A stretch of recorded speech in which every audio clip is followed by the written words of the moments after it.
What's the sound I hear behind my back? Labą dieną, mergytės. Pastaruoju metu labai daug klausimų iš jūsų gaunu apie tai, kaip pasidažyti einant į mokyklą. Kadangi atsakymas į mokyklą gal geriau išvis nesidažyti ir kuo jūs vėliau pradėsite dažytis, tuo geriau. Šitas atsakymas tikriausiai netinka, tai nusprendžiau sukurti jums video, kad nors jūs ir pradėsit bet kokį atveju dažytis, kad jūs darytumėt tai taisyklingai. Ir per daug nepersistumėt, nes vėlgi jūs turit suprasti, kad jūs dažotės į mokyklą, tai beveik tas pats, kaip praktiškai dalykinis makiažas. Ne? Tik dalykinio makiažo reikia vyresnėm tetom, o jaunom mergaitėm, kurios eina į mokyklą, reikia kažko švelnesnio, gaivesnio, tai šiandien apie tai pakalbėsim. Nebūtinai naudoti visas priemonės, kurias aš rodau čia tiesiog pagrindas, ką turiu aš, nes tikrai turiu ne viską, kas yra parduotuvėse visoje Lietuvoje. Tad jūs naudokite tai, kad turit jūs, arba tai, kas yra jums priimtiniausia. Neverskit jūsų tėvų leisti labai daug pinigų, tuo labiau, kad tikrai daug kažko jums čia labai nereikia. Aš sėdžiu visiškai nepasidažysi, turiu tik blakstienas ir šiek tiek pravidžiau gleivinę, nes tada negalėtumėt iš vis į mane žiūrėti tas pirmas minutės, kol nepasidažiau. Nu, kogi reikėtų pradėti, ką reikėtų padaryti. Kaip aš sakau kiekvieną video pradžioj, kad jūs būtinai turit naudoti prieš makiažą kažkokį pagrindą, kaip bazę. Bazė apsaugo jūsų odą nuo makiažo poveikio ir taip pat makiažas išlieka tiesiog ilgiau. Bet jeigu kalbam apie mokyklą ir apie jauną odą, gal nereikia stipriai perkrauti, nes bazės irgi yra skirtingos, jūs nelabai galite suprasti, ar tai bazė yra silikoninio pagrindo ir taip dar labiau savo pakenksit. Tai aš siūlyčiau naudoti veido dažymui CC arba BB kremą. Jeigu kažkam bus įdomu, kas tai yra, esu nufilmavusi video, kuriame pasakoju plačiau apie tai. Kažkoks video iš klausimų ir atsakymų, pasakoju tam apie labai daug ką. Aš turiu namie tokį Bobbi Brown kosmetinę ir į šitą kosmetinę, jinai iš tikrųjų nėra jau didelė, bet nėra ir maža, telpa visa mano kosmetika, o aš jau nesu mokyklinio amžiaus, ne, tai realiai jūs, kai esat mokyklinio amžiaus, jums tikrai nereikia dar didesnio lagamino, kad turi vizažistės, nes iš tikrųjų jūs tos kosmetikos nesunaudosit, jinai daug kainuoja ir plus apkrausit veidą, nežinosit, kam jau naudoti, tai geriau tikrai kažką mažesnio nei mano. Mano kosmetinė čia toks maksimumas jums, ne? Va, jinai čia taip visai pasidaro. Ir čia yra kosmetika, kurią aš naudoju namuose, tai šiandien aš atsivežiau ją čia į studiją. CC kremą aš naudosiu iš Bobbi Browno. Bet kaip ir sakiau, jums nereikia investuoti tokias brangias priemonės, jūs galite drąsiai, kai esat jaunus ir jūsų oda nereikalauja dar labai kažkokios gilios priežiūros, naudoti BB ar CC kremą iš kažkokių šiek tiek labiau prieinamų brandų. Žiūrėkit vėlgi pagal save, pagal jūsų ir jūsų tėvų galimybės. Nes pamenu, kai aš mokinausi mokykloje, tai tiesiog pinigai, kurie jau pietum, ėjo į taupyklę ir paskui irgi sėkmingai pirkdavosi visokie balet kremai iš kioskų ir panašiai. Tai įsivaizduoju, kad tikriausiai niekas nesikeičia, tik tai keičiasi brandai ir kainos tų priemonių. BB arba CC kreme jau yra ir apsauga nuo saulės spindulių, ne, čia buvo yra SPF 35. Čia šiek tiek yra ir kremuko, tai čia kaip du viename. Kremas su tonaliniu kremu kartu.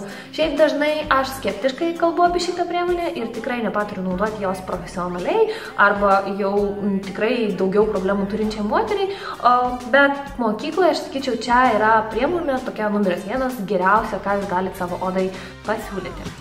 Tai aš ant rankos uždėsiu savo šiek tiek to kremo. Pas mane pavadinimas yra Fair. Aš mėgstu naudoti beauty blenderį. Mes pradedam dėti kreminę pudrą nuo centru, mes patapšnojam, ypač jeigu pas jūs yra problema. Ir kaip matot, pas mane problema tikrai yra, pas mane yra nemažai paraudimų kažkokių. Bet sakau, ko jūs esat jaunesnė, to mažiau tų problemų jūs turit. Aš nekalbu apie spuogiukus, nes čia dar kitokios problemos, kurias reikia kitaip spręsti. Ir mes patapšniojam visur ant centru, ant kaktos, o prie plaukų jau išglostom. Taip mes priglaudžiam gyvplaukius, taip mums nebus plaukai oranžiniai ir taip mes gerai eisim visas poras. Tiek galima, jeigu turit kažkokią problemą ant lūpų, galite šiek tiek užeiti ant jos, ypač jeigu ta problema jau jums praėjo, kaip puslėlinė, nes man visiškai jau praėjo, tiesiog liko toks pigmentas dar ant odos. Bet jeigu jinai jums tik prasidėjo, stenkitės nenaudoti paties beauty blenderio, o geriausiai arba su pirštai patapšnokit tą vietą ir paskui pavalykit pirštus, arba su ausų krapštuku, pavyzdžiui, kad jūs tiesiog toliau, jūs neužkrėstumėt blenderio ir toliau ant sveikos odos neneštumėt tos problemos. Apie tai, kaip būtent reikėtų dėti kreminę pudrą, aš labai plačiai pasakoju vienam iš pirmųjų video, gal net pačiam pirmiausiam. Tai vėlgi galite pažiūrėti prieš, o aš nesikartosiu, nes kas jau tą video matė, jums tiesiog bus neįdomu. Šiek tiek mes pereinam ant kaklo, kad viskas suvienodinti. BB arba CC kremo sluoksnis visada bus pakankamai plonas, jūs labai storai jo nepridėsit, nes dažniausiai yra toks aliejinio arba vandens pagrindo plus sumaišytas su kremuko.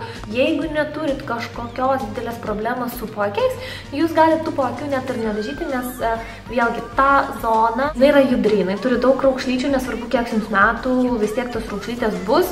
Tai geriausia būtų, kad jūs jas stipriai neapkrautumėt.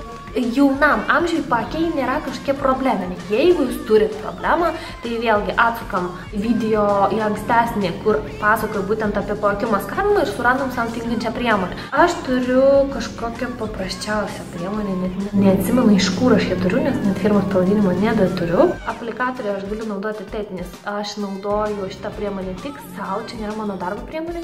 Ir šiuo metu mano paakiai yra tiesiog šiek tiek papilkėję. Su bevardžiu pirštu patapšnoju savo ant pilkumo, ne visur, kaip jums rodo Kardashian mylėtojos. Tiesiog ant problemos mes dedam tam tikrą spalvą, kuri dengia tą problemą. Mano atveju pilkumą man dengia rausva spalva. Tai yra concealeris rausvos spalvos. Jūs galite rasti tokį ir iš Art Deco, ir iš L'Orealio. Matau šiek tiek čia dar papilkėjimą. Ir vos čia. Kaip matot, aš labai stengiuosi neapkrauti. Pasistengit mergaitės daryti tą patį, nes paskui jūs iš namų išeisite iki mokyklos, ateisite į mokyklą, jums jau viskas bus subėgi rūkšlytės ir atrodysit kaip mokytoja, o ne mokinė, o to jums tikrai nereikia, nes reikia džiaugtis kuo ilgiau, kai jūs jaunai atrodot ir jums sako, tu 12-okė, negali būti, atrodai kaip 7-okė, tai džiaukitės iš tikrųjų.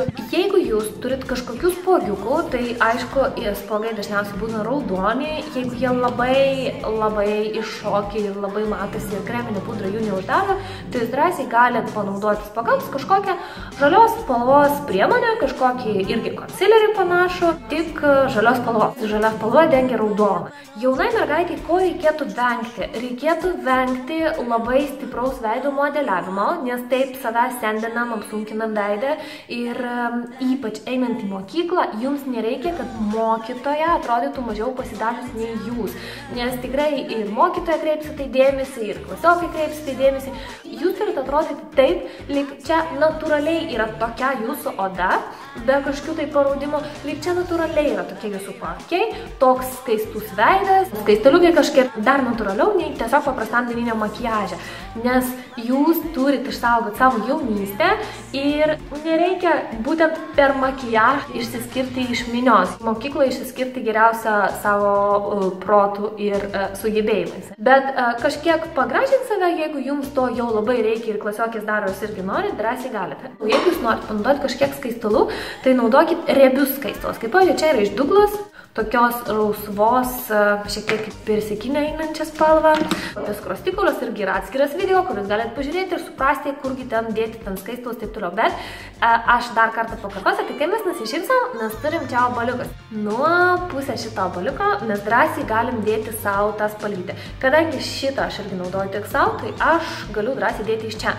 Jeigu dar kažkas naudoja, tai imkit su teptuku, nuo paletės ir panašiai. Tai jūs taip gražiai savo pridedat porą žingsnių ir daugiau jūs nereikia. Kol ta priemonė neišdžiuvo, jūs greitai su pirštukais paskirstat savo per pusę skruostuko, užeinant ant modeliavimo vietos. Galima, pavyzdžiui, mano veidą šiek tiek plačiau. Priklauso nuo to, kiek jūs turite ant veido vietos. Aš tai turiu pakankamai daug. Ir jeigu lyginti dabar šitą šoną su šitu, tai čia aš atrodau žymiai gaivesnė. Čia tas pats. Šiek tiek plačiau ir išsklaidom. Spalvytės pasirenkat pagal save, bet nesirinkit kažkokių labai tamsių atspalvių, kažkokių labai oranžinių, nes jums to tikrai nereikia. Spalvos turi būti gaivios, tokios pavasarinės spalvytės, kad pabrėžti tiesiog jūsų jaunystę. Toliau aš nesiūlyčiau naudoti dar kažkokių riebių modeliantų, nes jie tikrai gali apsunkinti. Jeigu jūs norit modeliantą, jeigu jūs norit pamodeliuoti viskas skruostikulius ir tiesiog skaistilų jums neužtenka, galit panaudoti geriau sausus. Toliau aš imu birę pudrą, tai yra MAC, su plačiu teptuku. Paskirstau savo per visą veidą labai lengvai ir ant akių, ir ant paakių, ir ant vokų, ir visur. Su birė pudra mes užfiksavom tai, ką padarėm su riebiom priemonėm. Toliau jūs, jeigu norit, jūs galite savo skruostikulius visgi nudažyti. Aš naudosiu teptukus iš tokio rinkinio Bob Brown. Čia grinai teptukai, kur naudoju namuose, jų čia nėra daug, bet man užtenka. Naudosiu SLA paletę skruostikauliams ir modeliavimui. Kur reikia dėti, mes su jumis irgi jau kalbėjau prieš tai. Jeigu jūs jau norit padaryti skruostikulius einant į mokyklą, padarykit tik tiek, kiek dabar darau aš.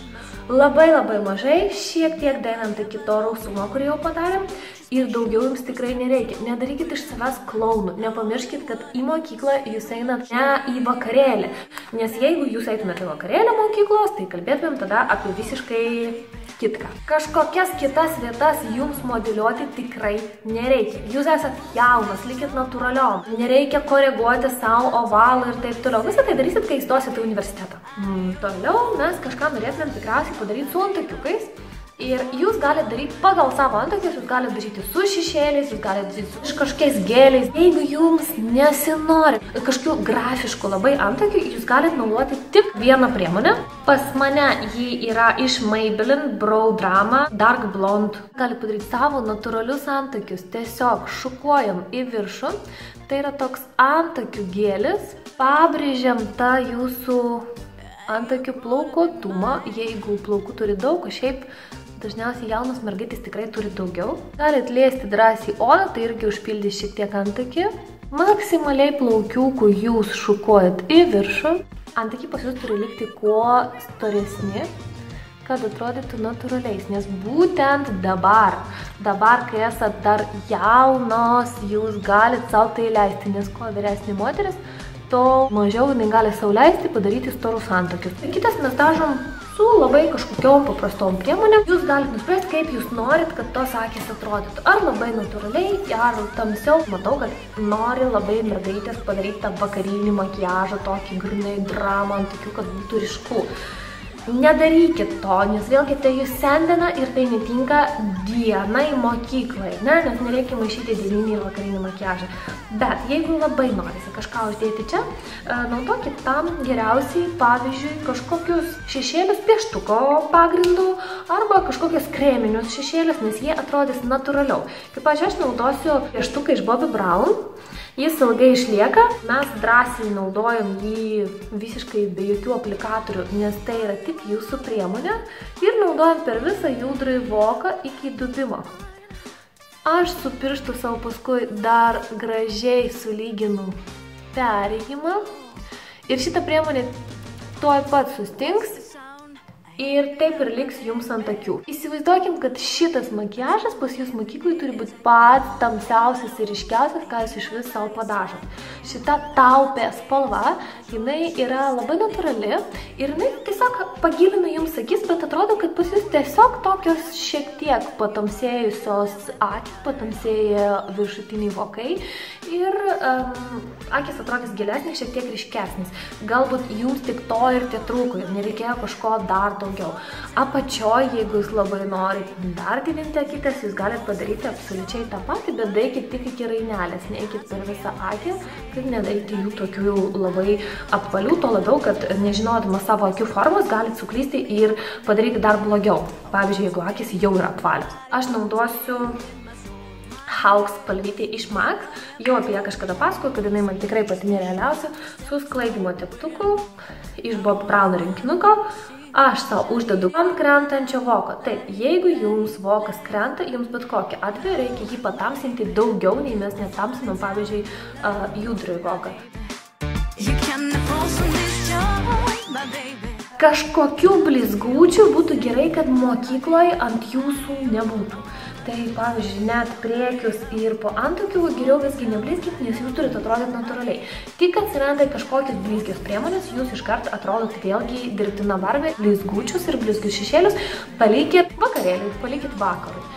Jeigu jūs norit šiek tiek pabrėžti blakstienų liniją, jūs galite tam naudoti arba šešėlius, arba jūs galite tai padaryti su pieštuku. Aš naudosiu pieštuką iš MAC Smolderį. Jo jau liko man nedaug, tai aš su jo visada dažau gleivinę ir tikrai man neblogai išlaiko. Ir taip pat dažau viršų, jeigu man noris pabrėžti savo blakstienų liniją. Jūs galit nutempti tą pieštuką kažkur iki rainelės vidurio, kur yra vytis, arba iki rainelės pradžios vidinės. Netempkite iki pat pabaigos, nes bus labai plačiai. Visgi tamsiausia vieta jums turi būti išorinis kampas. Aš išsklaidysiu su teptuku ir jūs pamatysit skirtumą tarp vienos ir kitos akės. Kai mes sklaidom, jau priekį stenkitės tiesiog privesti su sklaidimu. Nedažant ten su pieštuku, o jau privesti ten dūmelį. Galit šiek tiek tamsios spalvos nutempti ir ant apatinio voko, kad pabrėžti visą kampą. Akytė yra šiek tiek didesnė ir ryškesnė, bet nėra labai ryški. Vidinė gleivinė, tai nėra būtina dažyti būtent su juodu pieštuku, jau ne vieną kartą apie tai kalbėjau, tiesiog, aš kitaip savęs nematau.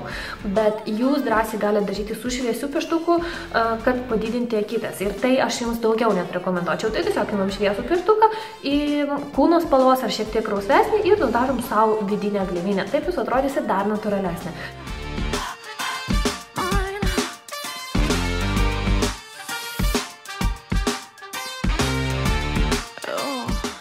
Ir gaunu štai tokį rezultatą.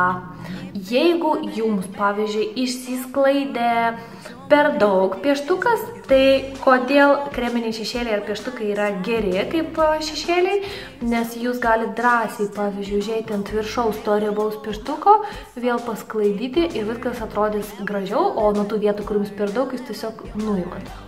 Paskutinis, ką jūs darot su akim, tušas. Aš turiu Art Deco tušą. Pati paprasčiausia, nenaudokit ilgai išliekantį tušą, nes jie sausina su blakstienas ir jau kai jums bus 20 metų, jūs neturėsit savo gražių ilgų blakstienų, ką turit dabar. Na, pas mane buvo padažytas blakstienas, šiek tiek uždėjau dar ant viršaus. Ir daugiau jokių manipulacijų su akims aš jums tikrai nesiūlyčiau daryti, nes tai ir taip jau yra toks pakankamai ryškus makiažas mokyklai. Tiesiog aš žinau, kad jeigu aš jums parodysiu, kaip padažyti gerai su tušu, neliečiant šešėlės ir tiesiog padažyti lopytę su blizgesiuku, jūs išjungsit greitai video ir nuspręsit, kad dažysitės toliau taip, kaip dažotės. Bet tai aš jums parodžiau šiek tiek ryškesnį makiažą į mokyklą, kur jūs galite drąsiai taip eiti, bet čia nebus persistengti su jo. Tiesiog viskas atrodys labai natūraliai, subtiliai, matiškai ir jūs netapsit kitą asmenybę. Paskutinis dalykas, ko mums čia trūksta, tai aišku yra lūpos. Lūpoms mes panaudojam su jumis arba tos pačius skaistalus, nes jūs drąsiai su jais galite irgi naudoti ir lūpas, arba kažkokį tiesiog lūpų blizgesį. Pavyzdžiui, čia aš turiu tokį mažiuką iš Bobbi Brauno, tai gali panaudoti abu. Jeigu net, jeigu tam, pavyzdžiui, galim naudoti skaistalus. Tai skaistalus mes imam su pirštais arba su tiltuku, uždedam savo ant lūpų ir jums gražiai susižais abi spalvytės, nes čia pas jūs ant lūpų lygiai ta pati spalva. Mes galim palikti ir taip, nes taip atrodo tiesiog matinės lūpos, labai natūralios spalvos, atrodo, kad jis tokios ir buvo. Jeigu jums patinka labiau blizgesnis, tai panaudokim, va čia toks mėginukas iš Bobbi Brauno, belinės spalvos. Ir mes tiesiog uždedam ant lūpų, kad jos šiek tiek blizgėtų, ypač žiemą matinių lūpdažių nelabai norisi, dėl to, kad ir taip yra sausas lūpas. Be jokių pieštukų, be jokių ryškių spalvų, nes mes einam į mokyklą. Žinau, kad atsibodu jau su šitą frazę, bet jūs turit suprasti, kad makiažai tikrai skiriasi. Ar jūs einat į mokyklą, ar jūs esat nuotaka, ar jūs einat į vakarėlį, ar jūs einat į kažkokį Halloween show. tikrai visi makiažai yra labai skirtingi. Tiek šiandien, tikiuosi buvau šiandien jums naudinga, labai tikiuosi, kad pabandysit padaryti kažką iš to, ką šiandien padariau. Galit drąsiai tai, kas jums nepatiko, išbraukti ir naudoti tuos momentus, kurie patiko, bet niekada nepamirškit, kad tam tikroje vietoje turit atrodyti harmoningai ir gerai joje žiūrėtis, o ne tiesiog daryti kažkokius maištus. Aš jums linkiu gerų pažymių, linkiu mėgautis tuo, ką jūs dabar turit ir neskubėti suaugti, nes tai tikrai bus labai greitai ir paskui norėsit grįžti atgal. Leiskit laiką su draugais, neleiskit daug laiko dažant save prie veidrodžių, laukit pavasario ir jis tikrai greitai pasirodys. O aš kol kas šiam kartui atsisveikinu ir visai greitai susitiksiu su jumis dar su kokiu nors įdomiu video, o man galit visada parašyti klausimų kažkokių ir atsiųsti dar savo norą, apie ką jūs norit, kad sukurčiau video ir aš būtinai sukursiu jį jums. Ačiū, ate.